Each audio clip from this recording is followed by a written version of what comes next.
Welcome to Master Mind of GK. एक बार फिर से आप लोग का स्वागत है मास्टर माइंड ऑफ जीके में। Friends, Bihar police constable re exam 7 अगस्त से जो होने वाली है फ्रेंड्स, 6 चरणों में परीक्षाएं ली जा रही है और इस बार होम सेंटर नहीं है फ्रेंड्स। इस बार बहुत ही कड़ाई से एग्जाम लिया जाएगा, धांधली का कोई गुंजाइश नहीं। इसलिए आप लोग ज़्यादा से ज़्यादा प्रैक्टिस सेट करें, ज़्यादा से ज़्यादा पढ़ाई करें फ्रेंड्स। इस बार बहुत ही कम नंबर पर कट ऑफ जाएगा, ठीक है। तो आप लोग के लिए फ्रेंड्स इस वीडियो में 100 प्रश्न का फुल लेंथ प्रैक्टिस सेट लेकर आया हूं। बहुत ही इंपॉर्टेंट प्रैक्टिस सेट है, आप लोग पूरा प्रैक्टिस सेट जरूर देखिएगा। चैनल पर पहली बार विजिट कर रहे हैं फ्रेंड्स तो चैनल को सब्सक्राइब कर बेल आइकन को दबा दीजिएगा, क्योंकि फ्रेंड्स प्रत्येक दिन मैं अभी वीडियो अपलोड कर रहा हूं। तो आप लोग जब नोटिफिकेशन बेल आइकन को जब प्रेस करिएगा फ्रेंड्स, तभी आपके पास नोटिफिकेशन जाएगा। तो चलिए फ्रेंड्स वीडियो को शुरू करते हैं। आप लोग गेस करते चलिएगा, ठीक फ्रेंड्स। वीडियो को लाइक नहीं किए तो वीडियो को लाइक कर दीजिए। आज का पहला सवाल आप लोग के सामने है कि सूफिया कलाम जो एक प्रकार का भक्ति संगीत है, विशिष्टता है, कहाँ के है फ्रेंड्स। तो पहला का करेक्ट आंसर हो जाएगा फ्रेंड्स ऑप्शन नंबर सी, ठीक है। कहाँ के है तो कश्मीर की है। सूफिया कलाम जो एक प्रकार की भक्ति संगीत है वो कहाँ का विशेषता है तो कश्मीर की। दूसरा नंबर सवाल आप लोग के सामने है, निम्न में से किस अनुच्छेद के तहत निजता का अधिकार एक मूल अधिकार है। दो का करेक्ट आंसर क्या होगा, गेस करते चलिए। तो option number D, option number D इसका करेक्ट आंसर हो जाएगा। किस अनुच्छेद के तहत निजता का अधिकार एक मूल अधिकार है तो अनुच्छेद 21 इसका करेक्ट आंसर हो जाएगा, ठीक है फ्रेंड्स। आप लोग आंसर पहले टिक करिएगा, इससे आपको तैयारी का लेवल पता चलेगा। जेरूसलम किन लोगों का तीर्थ स्थल है, बहुत ही फेमस क्वेश्चन है फ्रेंड्स, सभी को पता होगा। तो जेरूसलम का रहा, ईसाइयों का कर रहा, यहूदियों का कर रहा, मुस्लिमों का कर रहा। तो देखिए फ्रेंड्स इसमें इसका करेक्ट आंसर हो जाएगा ऑप्शन नंबर डी। बहुत ही इंपॉर्टेंट क्वेश्चन। जेरूसलम जो ईसाइयों का, यहूदियों का और मुसलमान तीनों का है जो तीर्थ स्थल है, धार्मिक स्थल है फ्रेंड्स। तो 3 का correct answer option number D हो जाएगा। 4 नंबर सवाल है, फोर्ट ब्लेयर कॉलेज कहाँ है, ठीक है। फोर्ट विलियम कॉलेज कहाँ है तो 4 नंबर करेक्ट, इसका correct answer option number C होगा। ये फोर्ट विलियम कॉलेज आपका कोलकाता में स्थित है। 5वां नंबर सवाल है, पंजाबी भाषा किस लिपि में लिखी जाती है। 5 का गेस करिएगा फ्रेंड्स। पंजाबी भाषा है जो गुरुमुखी लिपि में लिखी जाती है, इसलिए ऑप्शन नंबर 5 का इसका करेक्ट आंसर हो जाएगा, ठीक फ्रेंड्स। अब देखिए यहाँ से क्वेश्चन होता है कि गुरुमुखी लिपि का आरंभ किसने किया था फ्रेंड्स। तो याद रखिएगा गुरु अंगद ने किया था, ठीक है फ्रेंड्स। गुरु अंगद ने गुरुमुखी लिपि का शुरुआत किया था, ठीक है फ्रेंड्स। तो आरंभ किया था, तो ये भी क्वेश्चन पूछा जाता है, तो याद रखेगा। तो पंजाबी भाषा किस लिपि में लिखी जाती है तो गुरुमुखी लिपि में लिखी जाती है। इसका आगाज किसने किया था, शुरुआत किसने किया था तो गुरु अंगद ने किया था, ठीक है फ्रेंड्स, ये भी याद रखिएगा। चलिए अगला सवाल को देखते हैं फ्रेंड्स। अगला सवाल देखिए आपका अंग्रेजी से, इसी तरह से आपका बिहार पुलिस में जो क्वेश्चन आएगा बिल्कुल इसी पैटर्न पर आएगा फ्रेंड्स। हिंदी अंग्रेजी गणित सब मिक्स करके आएगा, ठीक है। क्वेश्चन का लेवल है जो इसी टाइप का रहेगा। करा select the wrongly spelled words. 6 का करेक्ट आंसर क्या होगा फ्रेंड्स। तो रॉन्गली कौन है इसमें, तो इसका जो हो जाएगा फ्रेंड्स ऑप्शन नंबर डी, ठीक है। 6 का डी है जो फ्रेंड्स रॉन्गली आपका स्पेल्ड है। इसका सही स्पेलिंग क्या होगा फ्रेंड्स, ठीक है। इसका होगा DEVIOUS, ठीक है। DEV यहाँ पर आई होगा, ठीक है। डिविशस मतलब क्या होता है, दुष्कर होता है, तो यहाँ पर ई के जगह पर आई होना चाहिए, इसलिए करेक्ट आंसर ये हो जाएगा। 7 नंबर सवाल है, 7 का करेक्ट आंसर है, इसका भी है जो फ्रेंड्स आपका ऑप्शन नंबर डी। इवेल्युएशन एक गलत लिखा हुआ फ्रेंड्स, इसका स्पेलिंग होना चाहिए क्या तो EVA, ठीक है फ्रेंड्स।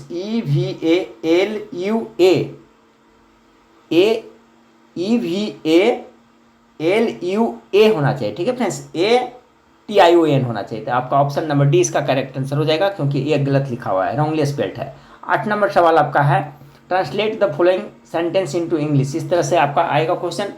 किताब महंगी है, किताब महंगी है, तो 8 का करेक्ट आंसर क्या होगा friends option number the book is costly, option number C correct answer हो जाएगा। चलिए 9 नंबर सवाल को देखिए। 9 नंबर सवाल आपका, choose the mistake in the sentence neither I nor my sister was interested, ठीक है। इसमें कहाँ पर गलती है सेंटेंस में, तो 9 का करेक्ट आंसर हो जाएगा फ्रेंड्स ऑप्शन नंबर आपका बी, ठीक है। नॉर के बाद सिस्टर प्लूरल है, ध्यान रखिएगा। देखिए नॉर के बाद है जो क्या फ्रेंड्स यहाँ पर सिस्टर्स है ना, प्लूरल है, तो यहाँ पर क्या होना चाहिए, वाज नहीं। जब यहाँ प्लूरल है तो यहाँ पर प्लूरल वर्ब भी होना चाहिए फ्रेंड्स, तो ठीक है वर होना चाहिए, ठीक है। यहाँ वाज की जगह पर क्या होना चाहिए, वर्ब। आपका मिस्टेक है, तो ऑप्शन नंबर 20 का करेक्ट आंसर हो जाएगा। 10 नंबर सवाल को देखिए। 10 नंबर सवाल आपका है कि the item out of hand means क्या होता है, ठीक है। The item out of hand, ये आपका है आइटम है, इसका अर्थ क्या होता है। तो सवाल नंबर 9 का करेक्ट आंसर हो जाएगा फ्रेंड्स 10 का करेक्ट आंसर हो जाएगा option number B, to become uncontrollable, ठीक है। ऑप्शन नंबर बी 10 का करेक्ट आंसर हो जाएगा। 11 नंबर सवाल है कि भारतीय पंचांग का अंतिम मास कौन सा होता है। देखिए एक क्वेश्चन पक्का हमको लग रहा है फ्रेंड्स, या तो अंतिम या शुरुआती मास हो सकता है, कोई भी सेट में पूछा जाएगा। तो देखिए भारतीय पंचांग का अंतिम मास हिंदी में तो फागुन होता है, ठीक है फ्रेंड्स। भारतीय पंचांग का अंतिम मास फागुन होता है, तो करेक्ट आंसर हो जाएगा फ्रेंड्स आपका ऑप्शन नंबर ये हो जाएगा। शक संवत कनिष्क के द्वारा चलाया गया था फ्रेंड्स, याद रखिएगा 78 एडी में चलाया गया था। राष्ट्रीय कैलेंडर है जो इसी पे आधारित है। अगर पूछा जाए फ्रेंड्स कि शक संवत को भारतीय ने कब अपनाया था, किस तिथि को, तो याद रखिएगा ये पूछा जाता है 22 मार्च, ठीक है। 22 मार्च कितना 1957 ईस्वी में शक संवत को ये अपना प्रचलन में आया था, तो 22 मार्च 1957 याद रखिएगा, ठीक है। तो इस तरह से क्वेश्चन पूछा जा सकता है कहीं से। अगला सवाल देखिए 12 नंबर सवाल आपका है कि विश्व में जंगली गधा एकमात्र कहाँ पाया जाता है। तो 12 का करेक्ट आंसर क्या होगा, 12 का जो करेक्ट आंसर हो जाएगा फ्रेंड्स ऑप्शन नंबर आपका बी हो जाएगा, ठीक है। कच्छ केरल में विश्व में जंगली गधा पाया जाता है। 13 नंबर सवाल, 13 नंबर क्वेश्चन देखिए कह रहा है कि भारतीय संसद के दोनों सदनों की संयुक्त बैठक का प्रावधान किस देश के संविधान से अपनाया गया। देखिए भारतीय संविधान का निर्माण हुआ है फ्रेंड्स, तो इसमें बहुत सा विदेशी स्रोत है, ठीक है। तो सभी स्रोत का कॉन्सेप्ट आप लोग क्लियर रखिएगा, क्योंकि इससे क्वेश्चन आपको आने वाला है, ठीक है। तो यहाँ पर क्वेश्चन पूछा जा रहा है भारतीय संसद के दोनों सदनों की संयुक्त बैठक का प्रावधान किस देश के संविधान से अपनाया गया है। तो 13 का जो करेक्ट आंसर हो जाएगा फ्रेंड्स ऑप्शन नंबर ऑस्ट्रेलिया से अपनाया गया, ठीक है। इसे अमेरिका से बहुत सारा लिया गया फ्रेंड्स, जैसे प्रस्तावना का ढांचा वहाँ से लिया गया है, अमेरिका से राष्ट्रपति के पद, उपराष्ट्रपति के पद, ठीक है, मौलिक अधिकार, ये सब अमेरिका से लिया गया है। ऑस्ट्रेलिया से जैसे आपका लिया गया फ्रेंड्स इसका जो भारतीय संसद के दोनों सदनों की संयुक्त बैठक का प्रावधान किस देश से, ऑस्ट्रेलिया से लिया गया है, ठीक है। तो ये आपको पूछा जाता है, तो इसका सारा कॉन्सेप्ट आप लोग क्लियर रखिए। 13 का करेक्ट आंसर हो जाएगा फ्रेंड्स ऑप्शन नंबर आपका बी हो जाएगा। 14 नंबर सवाल आपका देखिए है कि 10 डिग्री चैनल पृथक करता है। इसका जवाब सबको पता होना चाहिए फ्रेंड्स 14 का। तो 10 डिग्री क्या करता है, अंडमान को निकोबार द्वीप से पृथक अलग करता है। ऑप्शन नंबर 14 का करेक्ट आंसर हो जाएगा। 15 नंबर क्वेश्चन फटाफट कोशिश करेंगे फ्रेंड्स कि 100 क्वेश्चन हम लोग देख लें। ब्रह्मपुत्र नदी तिब्बत में किस नाम से जानी जाती है, ये भी क्वेश्चन इंपॉर्टेंट है। तो इसका क्या कहा जाता है फ्रेंड्स, इसको तो सांगपो कहा जाता है। ऑप्शन नंबर डी इसका करेक्ट बहुत हो जाएगा। ब्रह्मपुत्र नदी को तिब्बत में सांगपो कहा जाता है। ब्रह्मपुत्र नदी को बांग्लादेश में क्या कहा जाता है, तो ये भी आप लोग याद रखिए। बांग्लादेश में कहता है जमुना, बांग्लादेश में क्या कहा जाता है जमुना, तिब्बत में क्या कहा जाता है सांगपो के नाम से जाना जाता है। गंगा नदी को बांग्लादेश में क्या कहा जाता है, तो इसको पद्मा कहा जाता है, ठीक फ्रेंड्स, ये आप लोग याद रखिएगा। ब्रह्मपुत्र नदी का उद्गम के बारे में पूछा जाता है, तो ये आपका तिब्बत में मानसरोवर झील के समीप चेमयुंग हुंग ग्लेशियर से निकलता है, ये भी याद रखिएगा। चलिए 16 नंबर सवाल देखिए। 16 नंबर सवाल आपका है, 16 नंबर सवाल है कि ब्रज हिंदी किस उपभाषा के अंतर्गत है। तो 16 का जो करेक्ट आंसर होगा ऑप्शन नंबर सी, ये पश्चिमी हिंदी के अंतर्गत आता है। 17 नंबर, निम्न में से किसने राष्ट्रपति शासन को मृत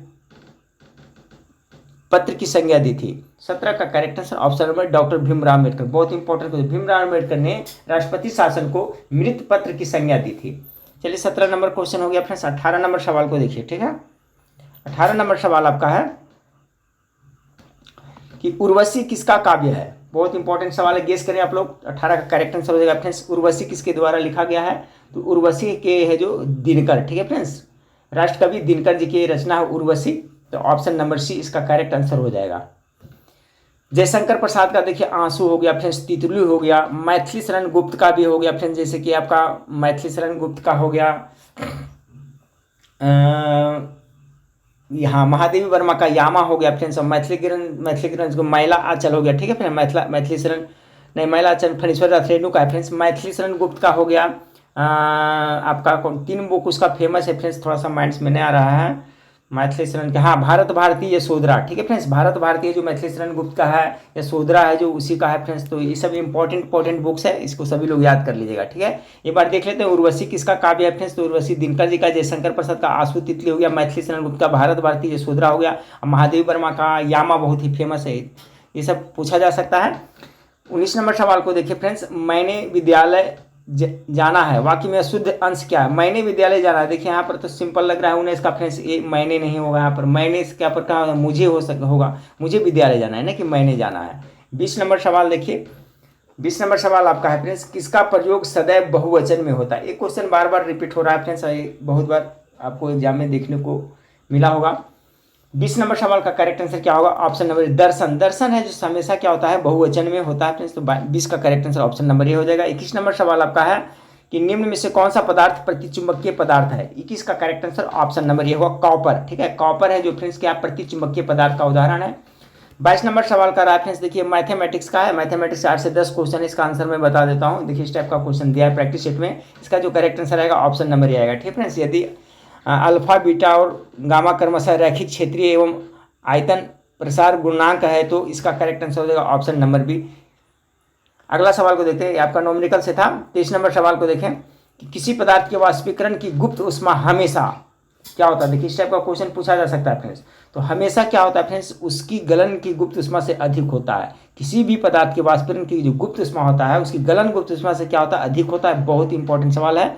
अगला सवाल को देखिए, 24 नंबर सवाल है, पृथ्वी के विषुवतीय एवं ध्रुवीय क्षेत्रों में असामान्य सौर ऊष्मा प्राप्त होती है, इसके कारण उत्पन्न होने वाली संवहन धारा कहलाती है। देखिए इस तरह से क्वेश्चन को मॉडरेट किया गया है। तो 24 नंबर सवाल का गेस करें क्या होगा? स्थायी हवाएं, समुद्री हवाएं, व्यापारिक वायु या चक्रवात होगा? तो 24 का करेक्ट आंसर होगा फ्रेंड्स, इसको कहते हैं व्यापारिक वायु। पृथ्वी के विषुवतीय एवं ध्रुवीय क्षेत्रों के असमान सौर ऊष्मा प्राप्त होती है, इसके कारण उत्पन्न होने वाली संवहन धारा व्यापारिक वायु कहलाती है। 25 नंबर सवाल, वह युक्ति जो विद्युत धारा तथा चुंबकीय क्षेत्र पर निर्भर नहीं करती है।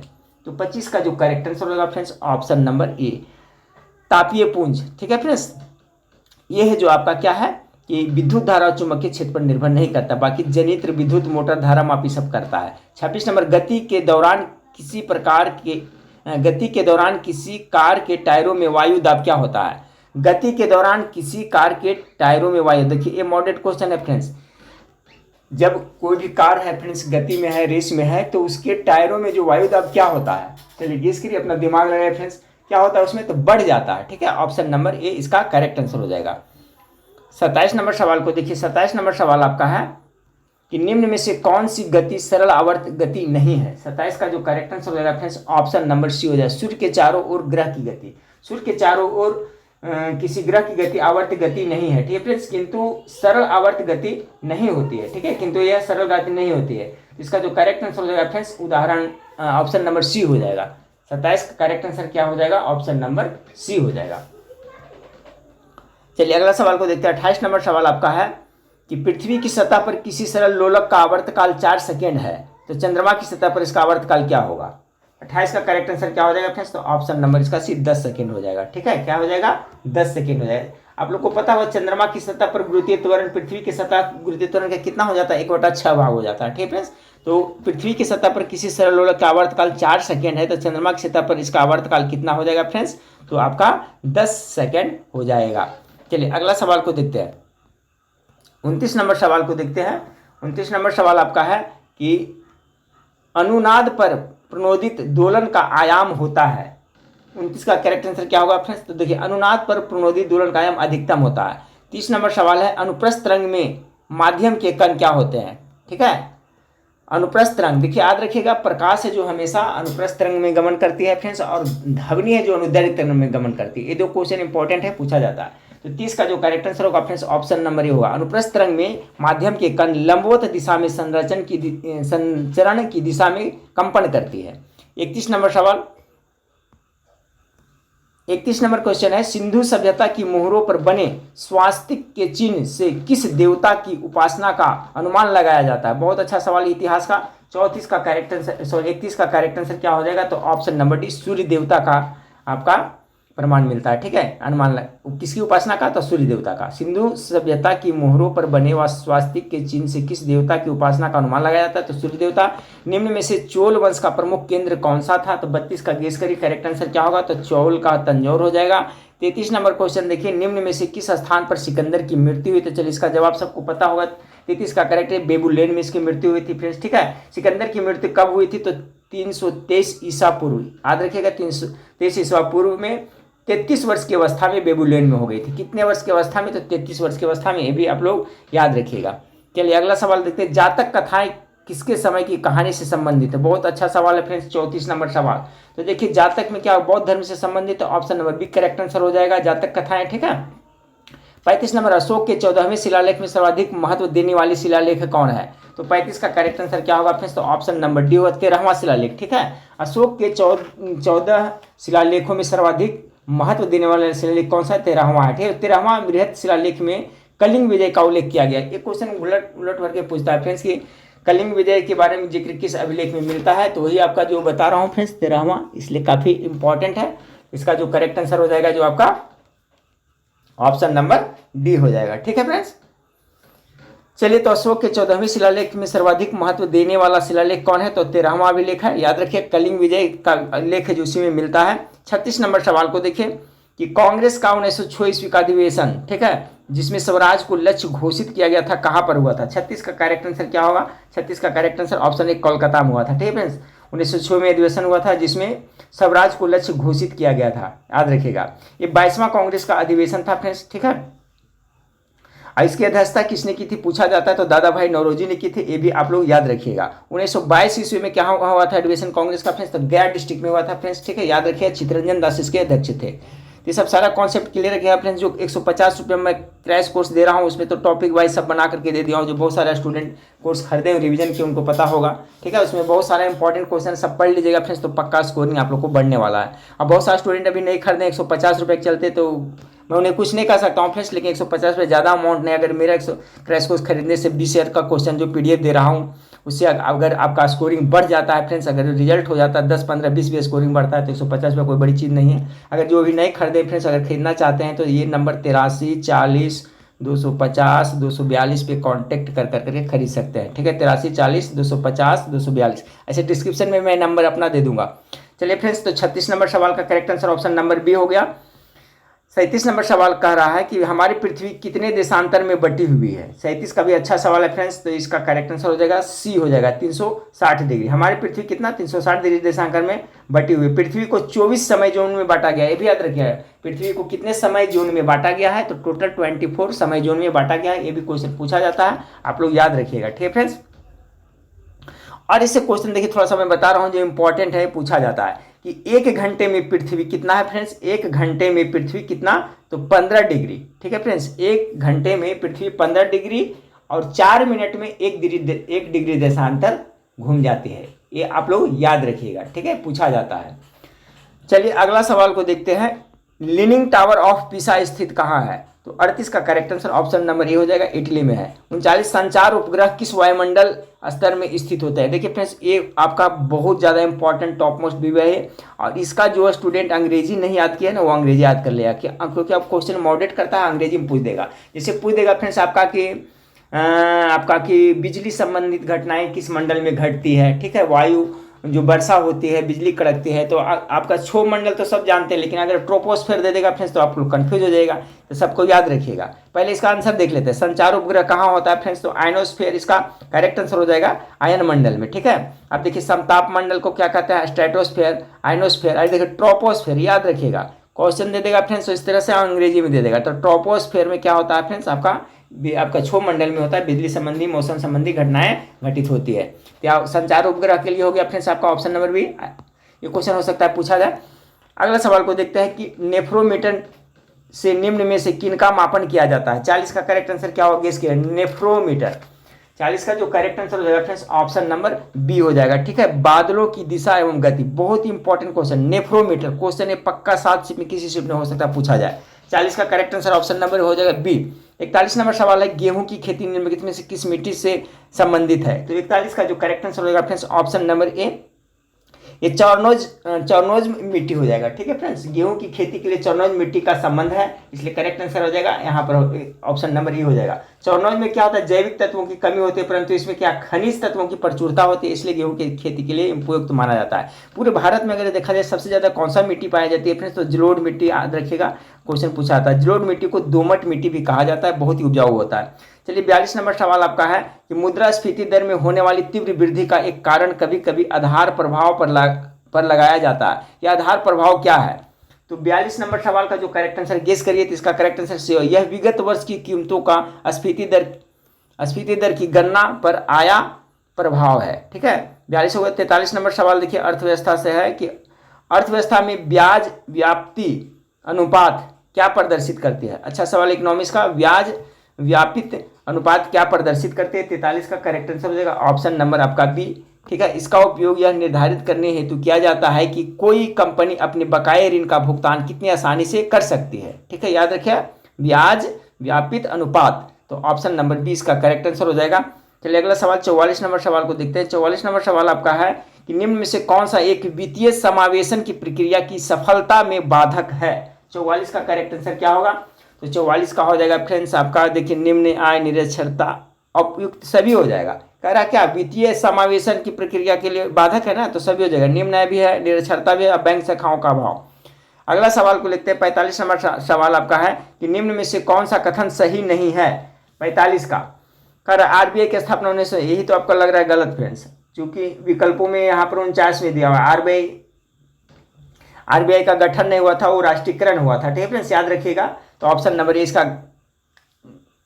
करेक्ट आंसर हो जाएगा, ऑप्शन नंबर ए। आरबीआई देश का केंद्रीय बैंक है, सही है। आरबीआई केंद्रीय एवं राज्य सरकारों का बैंक है, भी सही है। आरबीआई देश की विदेशी विनिमय निधि का अभिचारक है, भी सही है। आरबीआई की स्थापना 1949 में दे रहा है जो फ्रेंड्स, ये आपका गलत हो जाएगा, क्योंकि फ्रेंड्स आरबीआई की स्थापना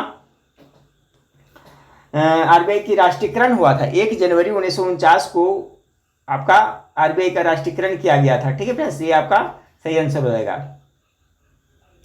और अगर जो आरबीआई की स्थापना की बात किया जाता है फ्रेंड्स, इसका मतलब कि स्थापना कब हुआ था, तो ये हुआ था 1 अप्रैल 1935 को हुआ, भारतीय रिजर्व बैंक की स्थापना हुई थी। याद रखिए कब हुआ था, तो 1935 में। लेकिन इसका राष्ट्रीयकरण कब हुआ था, तो डेट के साथ याद रखिएगा 1 जनवरी 1949 में इसका राष्ट्रीयकरण हुआ था। यहाँ पर यदि स्थापना तो गलत हो जाए, स्थापना तो 35 में हुआ था। अगला सवाल देखते हैं। राष्ट्रीय ध्वज को आधिकारिक रूप से कब मान्यता मिली? बहुत ज्यादा इंपॉर्टेंट सवाल है राष्ट्रीय ध्वज को। 46 नंबर सवाल को, 46 का करेक्ट आंसर होगा फ्रेंड्स 22 जुलाई 1947। एक क्वेश्चन आप लिख करके रखिएगा फ्रेंड्स, इस टाइप का क्वेश्चन पक्का हो जाएगा डेट के साथ। तो राष्ट्रीय ध्वज को आधिकारिक रूप से कब मान्यता मिली? तो 22 जुलाई 1947 इसका करेक्ट आंसर हो जाएगा। चलिए अगला 47 नंबर सवाल को देखते हैं। 47 नंबर सवाल आपका है, किसी व्यक्ति की नजरबंदी वैध है या अवैध है, यह निर्णय करने के लिए न्यायालय कौन सी रीट जारी करता है? बहुत ज्यादा इंपॉर्टेंट क्वेश्चन है फ्रेंड्स, इस टाइप का क्वेश्चन आपको 100% पूछा जाएगा। 47 का करेक्ट बंदी प्रत्याक्षीकरण इसका करेक्ट आंसर हो जाएगा। ठीक है, किसी व्यक्ति को नजरबंदी वैध है या अवैध है या निर्णय करने का लिए न्यायालय जो कौन सा रीट जारी करता है फ्रेंड्स, तो ये बंदी प्रत्यक्षीकरण। 48 नंबर सवाल देखिए, अभी तक राष्ट्रीय आपातकाल कितनी बार घोषित किया गया है? चलिए 48 का देखिए फ्रेंड्स, अच्छा सवाल है। तो अभी तक है जो फ्रेंड्स राष्ट्रीय आपात है जो 3 बार ही घोषित किया गया। वित्तीय आपात अभी 1 बार भी घोषित नहीं किया गया फ्रेंड्स, याद रखिएगा। वित्तीय आपात जो कितना है 360 के अंतर्गत आता है ना, अनुच्छेद 360 वाला, तो वो अभी 1 बार भी नहीं हुआ है। लेकिन राष्ट्रीय आपात अभी तक टोटल कितने बार, तो 3 बार घोषित हुआ है। आप लोग याद रखिए 1962 ईस्वी में, 1968 ईस्वी में हुआ था फ्रेंड्स, और आपका 71 में। ठीक है फ्रेंड्स, नहीं 1962 से हुआ था, फिर से 62 में हुआ था, उसके बाद में 62 में हुआ था तो आपका चला था 1962 से 68 तक चला था। ठीक फ्रेंड्स, उसके बाद में 71 में हुआ था और 77 तक चला था। तो वो एक हुआ 1962 में। देखिए इसका कॉन्सेप्ट मैं क्लियर कर देता हूँ फ्रेंड्स। एक हुआ था फ्रेंड्स राष्ट्रीय आपात पहली बार घोषणा कब हुआ था, तो 1962 में, जब आपका चाइना से जो हुआ था 68 तक चला था। दूसरा बार हुआ था फ्रेंड्स 1971 में राष्ट्रीय आपात की घोषणा। ठीक है, उसके बाद तीसरा बार हुआ था फ्रेंड्स 1975 में। ठीक है, 1975 में। तीनों डेट याद रखिएगा, पहला बार 1962 में, दूसरा 1971 में, तीसरा 1975 में। ये 3 ही बार अभी तक हुआ है। 49 नंबर क्वेश्चन देखिए, 49 नंबर क्वेश्चन, राष्ट्रपति के उम्मीदवार के लिए क्या आवश्यक नहीं है? इसलिए इसका जवाब तो मेरे ख्याल से सभी लोग को सही होना चाहिए फ्रेंड्स। देखिए फ्रेंड्स कि ये गजब विडंबना है फ्रेंड्स, का राष्ट्रपति उम्मीदवार के लिए पढ़ा लिखा आवश्यक नहीं है, यानी कि अनपढ़ है उनको भी राष्ट्रपति बनाया जा सकता है। जबकि भारत में फ्रेंड्स एक चपरासी बनने के लिए आपको 10वीं 12वीं की डिग्री खोया जाता है, और राष्ट्रपति बनने के लिए पढ़ा लिखा होना अनिवार्य नहीं है। इस तरह से है फ्रेंड्स। ठीक है, तो 49 का correct answer option number B हो जाएगा। चलिए 50 नंबर सवाल को देखते हैं। 50 नंबर सवाल आपका, अर्थव्यवस्था तरलता संजाल में तब होती है जब, 50 का जो करेक्ट आंसर हो जाएगा ऑप्शन नंबर सी, बॉन्ड पर दिया गया ब्याज पर न्यूनतम हो। 51 क्वेश्चन नंबर देखें कि लोकसभा के इतिहास में औपचारिक रूप से प्रस्तुत पहला अविश्वास प्रस्ताव जिसे विचार के लिए स्वीकार किया गया, किसके द्वारा प्रस्तुत किया गया? बहुत ज्यादा इंपॉर्टेंट सवाल है ये friends. Option number C, H J B Kripalani के द्वारा किया गया था। ठीक है फ्रेंड्स, ठीक है, 1963 में लाया गया था। कह रहा है लोकसभा के इतिहास में औपचारिक रूप से प्रस्तुत पहला अविश्वास प्रस्ताव। ठीक है, पहला अविश्वास प्रस्ताव जिसे विचार के लिए स्वीकार किया गया था, ये किसके द्वारा लाया गया था? तो जेवी कृपलानी के द्वारा लाया गया फ्रेंड्स 1963 ईस्वी में। ये भी याद रखिएगा। अगला सवाल है वित्त आयोग की नियुक्ति कौन करता है? चलिए 52 नंबर सवाल का, तो वित्त आयोग को कौन करता है? भारत के राष्ट्रपति करेगा ना, ऑप्शन नंबर इसका करेक्ट आंसर हो जाएगा। 53 नंबर सवाल देखिए, किस कंपनी के डिवेंचर धारक उसके, किसी कंपनी के डिवेंचर धारक उसके क्या होता है? ये भी देखिए बहुत इंपॉर्टेंट क्वेश्चन है। तो उसके लेनदार होते हैं, याद रखेगा। जो भी किसी भी कंपनी के जो डिवेंचर धारक होता है उसके क्या होता है? लेनदार होते हैं। इलेक्ट्रॉन का द्रव्यमान होता है। 54 नंबर सवाल का करेक्ट आंसर क्या होगा फ्रेंड्स? तो इसका करेक्ट आंसर द्रव्यमान पूछ रहा है ना, तो ऑप्शन नंबर डी इसका हो जाएगा। ठीक है, 9.1094 इंटू 10⁻³ kg, ये आपका इसका द्रव्यमान होता है इलेक्ट्रॉन का।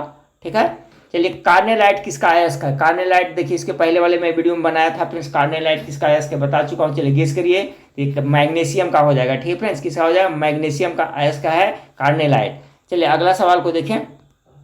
अगला सवाल आपका है कि निम्नलिखित में से कार्बन की मात्रा का सही अवरोही क्रम चुनिए। ठीक है, अवरोही क्रम, एक आरोही होता है, देखिए आरोही, इसमें कंफ्यूज नहीं होगा, एक अवरोही होता है। आरोही यानी आ रहा है तो ये क्या है? बढ़ते जाएगा। आरोही यानी कैसे होगा? 1 2 3 4, ये हो गया आरोही क्रम में। अवरोही हो जाएगा तो कैसे होगा? 4 3 2 1। इसका कॉन्सेप्ट आप लोग क्लियर रखिएगा। अगर कन्फ्यूजन होता है आरोही अवरोही में, तो देखिए आरोही करा, आरोही मतलब आ रहा, यानी कि आ रहा तो 1 आया, 2 आया, 3 आया, 4 आया, आरोही। ठीक है, आरोही।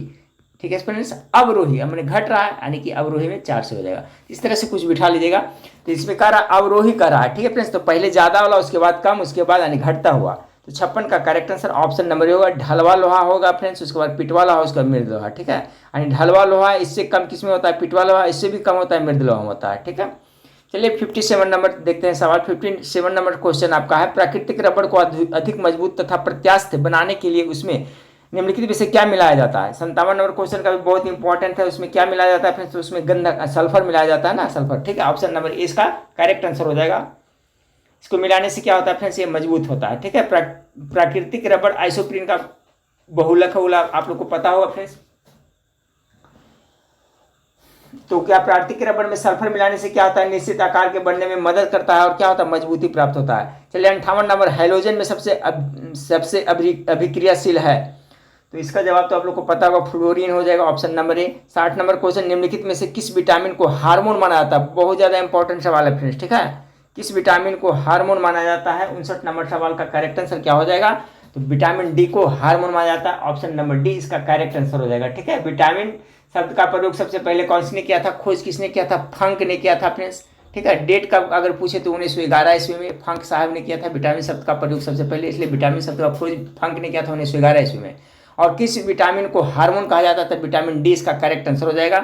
60 नंबर क्वेश्चन को देखें कि निम्न में से किसे बटन सेल कहा जाता है? तो 60 का जो करेक्ट आंसर हो जाएगा ऑप्शन नंबर मरकरी सेल को बटन सेल कहा जाता है। 61 नंबर, लिटमस बिलियन निम्न में से किस रंग का रंजक होता है? 61 का जो करेक्ट आंसर हो जाएगा ऑप्शन नंबर ए बैगनी रंग का होता है।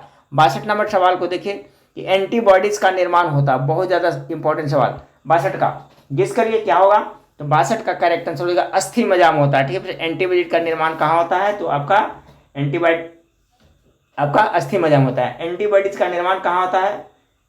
नहीं फ्रेंड्स, अस्थि मज्जा नहीं, इसका आंसर नहीं, एंटीबॉडीज का रहा है ना, तो WBC, सॉरी फ्रेंड्स, अस्थि मज्जा में नहीं, अस्थि मज्जा, ये अस्थि मज्जा बोन मैरो तो आरबीसी का वहाँ होता है। ठीक है फ्रेंड्स, इसका हो जाए लिम्फोसाइट होगा फ्रेंड्स, सॉरी मैं गलत बता रहा था। एंटीबॉडी का निर्माण लिम्फोसाइट में होगा। ठीक है, हमारे शरीर में जो एंटीबॉडी बनाता है फ्रेंड्स क्या होता है? WBC बनाता है ना, WBC।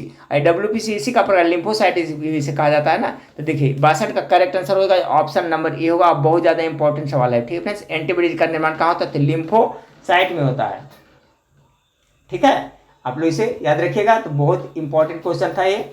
एंटीबॉडीज का निर्माण लिम्फोसाइट में होता है। 63 नंबर सवाल को देखिए, अम्लीय वर्षा का पीएच मान होता है। देखिए पीएच स्कोर का खोज किसने किया था? सोरेनसन साहब ने किया था। आप लोग याद रखिए, क्वेश्चन पूछा जा सकता है पीएच स्केल में कितना होता है मान फ्रेंड्स? तो 0 से लेकर कितना होता है? 14 होता है। ठीक है, 7 पर जो रहता है क्या होता है? उदासीन होता है। 7 से कम होता है उसे अम्लीय होता है, 7 से अधिक होता है तो क्षारीय होता है। पीएच स्केल का खोज किसने किया था? सोरेनसन ने किया था, याद रखिएगा।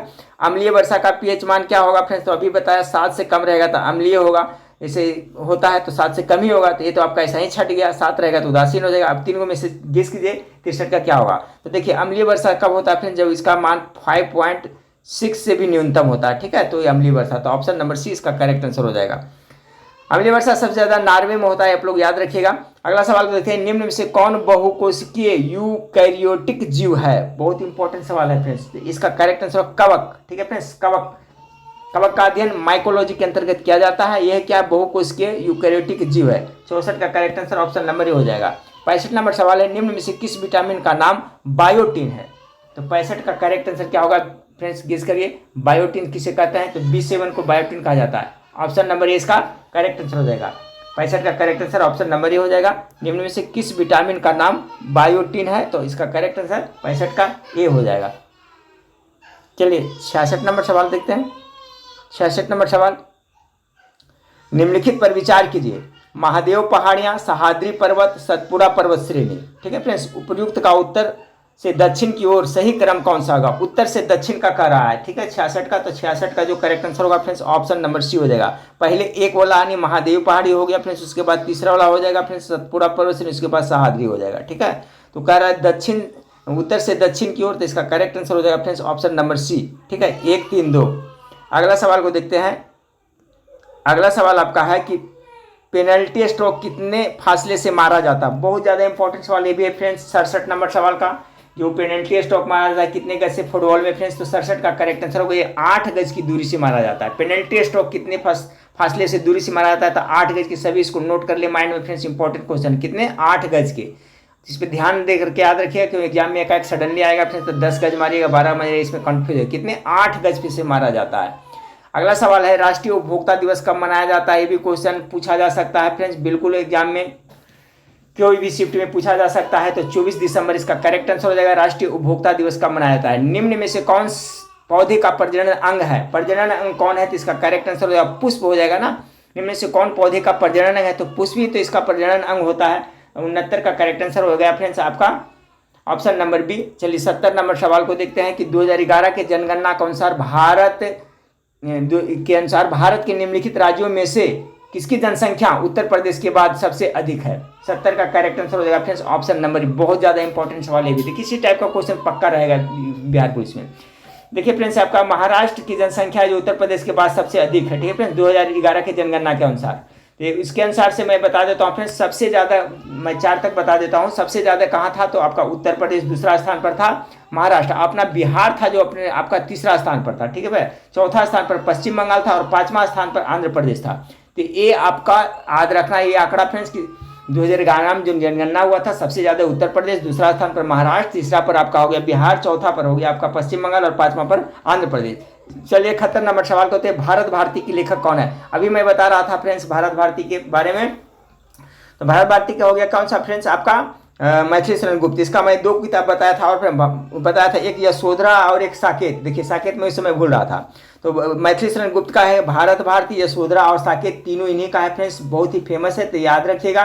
और मैथिली शरण गुप्त भारत के प्रथम राष्ट्र कवि भी इन्हें कहा जाता था, ये भी आप लोग याद रखिएगा। ये तीनों में से हो सकता है पूछ दे फ्रेंड्स, भारत भारती, यशोधरा या साकेत। मैथिली शरण गुप्त सभी लोग याद रखेंगे, इसका लेखक है। 72 नंबर सवाल को देखें, निम्नलिखित नेताओं में से किसने लीग ऑफ नेशंस के गठन में प्रमुख भूमिका निभाई? 72 का करेक्ट आंसर ऑप्शन नंबर है वुड्रो विल्सन ने निभाई थी। 73 नंबर, निम्न में से किस बीमारी को रॉयल डिजीज भी कहा जाता है? चलिए बहुत अच्छा सवाल है फ्रेंड्स, रॉयल डिजीज किसे कहा जाता है? 73 का करेक्ट आंसर क्या होगा? इसका करेक्ट आंसर होगा हीमोफीलिया।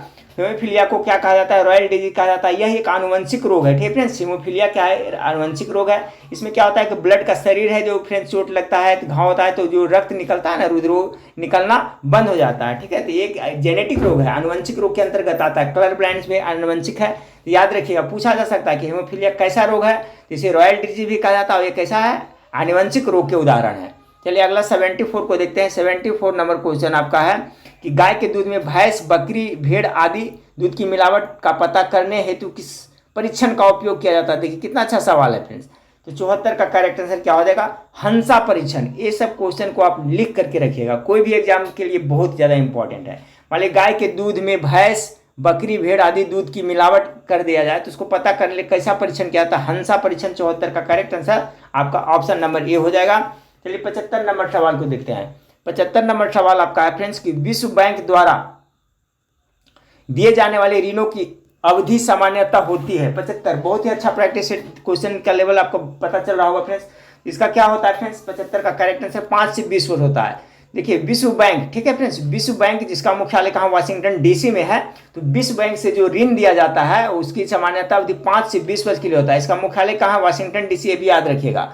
अगला सवाल है, रामवृक्ष बेनीपुरी ने अधिकांश साहित्य रचना कहाँ की थी, ठीक है फ्रेंड्स, तो कहाँ की थी, 76 का करेक्ट आंसर जेल की सलाखों के पीछे किए थे रामवृक्ष बेनीपुरी, अधिकांश साहित्य की रचना जेल के पीछे किए थे। प्रकाश संश्लेषण में सर्वाधिक प्रभावी रंग है, एक क्वेश्चन देखिए आपका जो बीपीएससी में पूछ चुका है फ्रेंड्स, ठीक है, अभी हाल ही में जो हेड टीचर का एग्जाम हुआ था उसमें पूछा था 77 का। देखिए प्रकाश संश्लेषण में जो फोटोसिंथेसिस होता है उसमें सबसे ज्यादा होता है लाल रंग के प्रकाश में अधिक होता है, एक क्वेश्चन आया हुआ था आपका हेड टीचर के एग्जाम में। 77 का correct answer option number C हो जाएगा। अगला रखिए, अगला क्वेश्चन देखिए कि अप्रैल 2023 में चलाया गया ऑपरेशन कावेरी क्या है, 78 का करेक्ट आंसर हो जाएगा friends option number A, Sudan में फंसे अपने नागरिकों को वापस लाने के लिए भारत का बचाव अभियान। देखिए क्वेश्चन पूछा जा सकता है, याद रखिए हुआ फ्रेंड्स।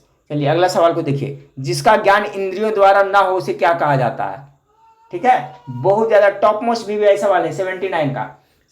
अगर इसका पीडीएफ चाहिए फ्रेंड्स तो हमें कमेंट करके बता देगा, तो सभी का आंसर मैं टिक कर करके आपका जो पेड ग्रुप है उसमें मैं डाल दूंगा। जिसका ज्ञान इंद्रियों द्वारा ना हो उसे क्या कहा जाता है, 79 का correct answer option number B हो जाएगा फ्रेंड्स, अगोचर कहा जाता है, ठीक है। जिसका ज्ञान इंद्रियों द्वारा हो उसे गोचर, जिसे नहीं हो तो अगोचर। राष्ट्रीय पंचायत राज दिवस किस तिथि को मनाया जाता है, ये भी बहुत इंपॉर्टेंट सवाल है, इस सेट का हर एक क्वेश्चन बहुत ज्यादा इंपॉर्टेंट है फ्रेंड्स। 80 का करेक्ट आंसर बी हो जाएगा, 24 अप्रैल को, सब लोग याद रख लीजिएगा। राष्ट्रीय पंचायत राज दिवस किस तिथि को मनाया जाता है, तो 24 अप्रैल को मनाया जाता है। चलिए मैथमेटिक्स का सवाल मैं बताया था फ्रेंड्स कि इसमें सोल्यूशन नहीं हो पाएगा, तो चलिए मैथमेटिक्स का सवाल देखिए इस टाइप का पूछा था, अपने इसको छोड़ देते हैं। 10 सवाल इसका मैथमेटिक्स से होगा। चलिए आगे देखते हैं, 91 से देखते हैं फ्रेंड्स, 91 से देखते हैं। 91 से आपका मुद्रास्फीति का अस्थायी नियंत्रण किस प्रकार हो सकता है, 91 का करेक्ट आंसर क्या होगा गेस कीजिएगा। इसका correct answer option number C, मुद्रा पूर्ति की वृद्धि को रोककर। 92 नंबर क्वेश्चन को देखिए फ्रेंड्स, कह रहा है कि किस पंचवर्षीय योजना में कृषिगत विकास में विकास का दर ऋणात्मक रहे, किस पंचवर्षीय योजना में कृषिगत विकास में विकास की दर क्या ऋणात्मक रहे, नेगेटिव रहे फ्रेंड्स, तो 92 का करेक्ट आंसर तृतीय आपका पंचवर्षीय योजना के अंतर्गत। 93 नंबर क्वेश्चन को देखिए, कह रहा है फ्रेंड्स कि 28 मई 2023 को उद्घाटित संसद भवन के वास्तुकार कौन थे, ये भी बहुत ज्यादा इंपॉर्टेंट है, पक्का पूछा जा सकता है फ्रेंड्स ये सब क्वेश्चन। 93 का correct answer option A Bimal Patel इसका करेक्ट आंसर हो जाएगा। अगला सवाल को देखिए, देश का नया कानून मंत्री मई इतना में किसे नियुक्त किया गया, ठीक है, तो 23 का आपका है फ्रेंड्स, ठीक है, तो आपको पता है कि सरकार बदली, तो इसका आप हटाइए, इसको नहीं देखते हैं। ऐसे उस समय इसका अगर आंसर किया गया था फ्रेंड्स तो अर्जुन राम मेघावल को किया गया था। चलिए अगला सवाल को देखते हैं, सबका साथ सबका विकास नामक पुस्तक के लेखक कौन है। चलिए 95 नंबर सवाल का क्या हो जाएगा फ्रेंड्स, तो option number C, Narendra Modi के द्वारा। ये बहुत ज्यादा इंपॉर्टेंट क्वेश्चन है फ्रेंड्स, कोई भी प्रतियोगिता परीक्षा के लिए। सबका साथ सबका विकास किसने लिखा है, तो नरेंद्र मोदी के द्वारा लिखा गया है। चलिए 96 नंबर सवाल है कि अमेंडमेंट शब्द का सटीक हिंदी अनुवाद क्या है। अमेंडमेंट में क्या होता है, संविधान में क्या होता है, अमेंडमेंट किया जाता है, आप समझ गए होंगे फ्रेंड्स। 96 का संशोधन किया जाता है, अमेंडमेंट में क्या होता है, संशोधन किया जाता है। Choose the synonym of the word, ठीक है, इसका समानार्थी शब्द पूछा है, सिनोनिम अर्थात समानार्थी करा, ठीक फ्रेंड्स।